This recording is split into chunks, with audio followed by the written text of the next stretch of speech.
आपका जमजम न्यूज में।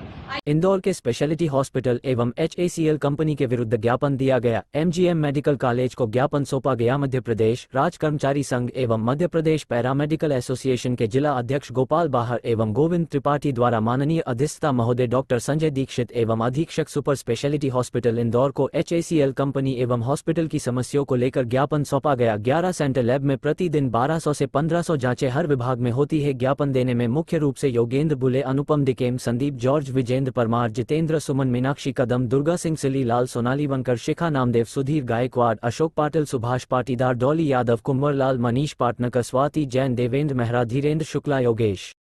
और आज मेडिकल हमने महात्मा गांधी चिकित्सा स्मृति महाविद्यालय के अधिष्ठाता महोदय को ASS अस्पताल के अधीक्षक साहब और HACL कंपनी की दोनों की शिकायत करी हैं। वो दोनों कंपनियां हमारे पैरामेडिकल स्टाफ और डॉक्टर्स के हित में कुछ भी काम नहीं कर रही।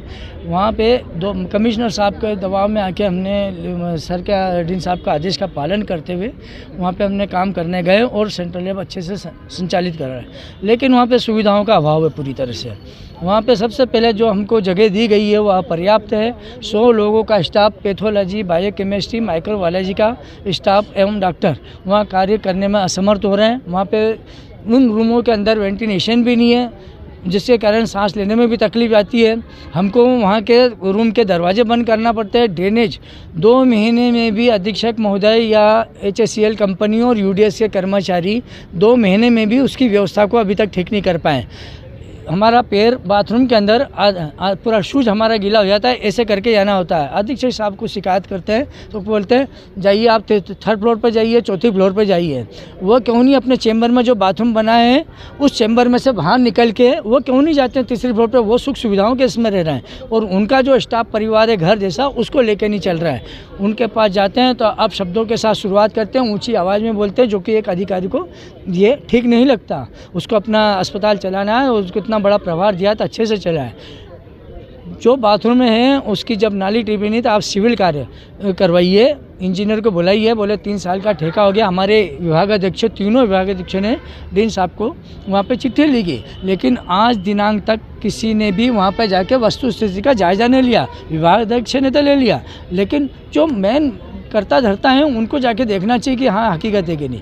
हम चाहते हैं हमारा जो सेंट्रल HACL कंपनी द्वारा संचालित हो रहा है उस स्थान को बदलकर ग्राउंड फ्लोर पे ले जाएं और ऊपर का पूरा वस्तु स्थिति को अच्छे से दिया जाए ताकि हमारे सभी लैब डॉक्टर भी बैठ सके, पैरामेडिकल स्टाफ भी बैठ सके। UDS कर्मचारी और हमें नाइट ड्यूटी के लिए रूम दिया जाए, उसमें बेड भी दिया जाए, ड्यूटी रूम में बेड भी दिया जाए। रात भर काम करते करते थोड़ा सा रेस्ट भी कर सके व्यक्ति, तो उसका भी ध्यान रखा जाए। 24 घंटे की ड्यूटी आती है। UDS कंपनी वहाँ काम करने से मना करती है कि ये हमारा काम नहीं है। अधीक्षक के पास जाओ कि ये काम करना है तो बोले ये हमारा काम नहीं है ना। उसके बाद विभाग अधीक्षक के बाद विभाग अधीक्षक तो पैसे देने को तैयार हो गए कि भाई लो 100-200 का काम है तो आप करवा लो, लेकिन अधीक्षक की तरफ से और UDS कंपनी की तरफ से कोई सहायता नहीं मिलती। ऐसी जगह हम काम करेंगे तो बारिश के दिन में तो हमको ड्रेनेज में तैरना पड़ेगा और अगर ऐसी स्थिति रही तो हमारे बंदे उसी वक्त काम का अवरुद्ध करके बाहर निकल जाएंगे, हड़ताल पर निकल जाएंगे। आज डीन साहब को हमने ज्ञापन दिया है, उसमें लिखा भी है कि हमारे सोमवार तक आप इस चीज़ का समस्या का समाधान करें। जो भी निराकरण करते हैं अभी उन्होंने चर्चा के लिए हमें को टाइम दिया है, हम चर्चा भी करेंगे। अगर कुछ समस्या का समाधान होता है तो ठीक है, नहीं तो हमारे कर्मचारी 7 दिन सोमवार को अनिश्चितकालीन पर जा सकते हैं, जिसकी जवाबदेही इंदौर प्रशासन की होगी, अधिष्ठाता महोदय की होगी, SS अस्पताल के अधीक्षक की होगी और UDS HACL कंपनी और HIL UDS कंपनी की होगी। वो HAL कंपनी को 3 टाइम सफाई करना चाहिए।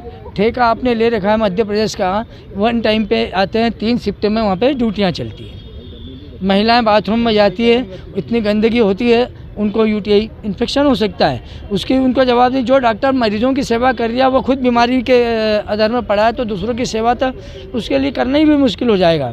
क्यों करेगा ठीक से काम? हुआ थंब मशीन का कहा जाता है, थंब मशीन एक लगी है एसएस अस्पताल में, जबकि 3 से 4 होना चाहिए, और कभी चार्जिंग के लिए बंद है तो उसकी जवाबदारी हमारी नहीं है, हम ड्यूटी पे आए या नहीं आए, हमने तो अपनी ड्यूटी पे पहुंच गए। तो थंब मशीन 3-3, 4-4 जगहों पे लगना चाहिए, और एक बंद हो तो दूसरी थंब मशीन। ऐसा नहीं हो कि सिर्फ चिकित्सक वहाँ करेगा। आज हमको अधीक्षक सुमित शुक्ला सर के निर्देश से बता गया है कि पैरामेडिकल स्टाफ उस पर थंब नहीं लगाएगा।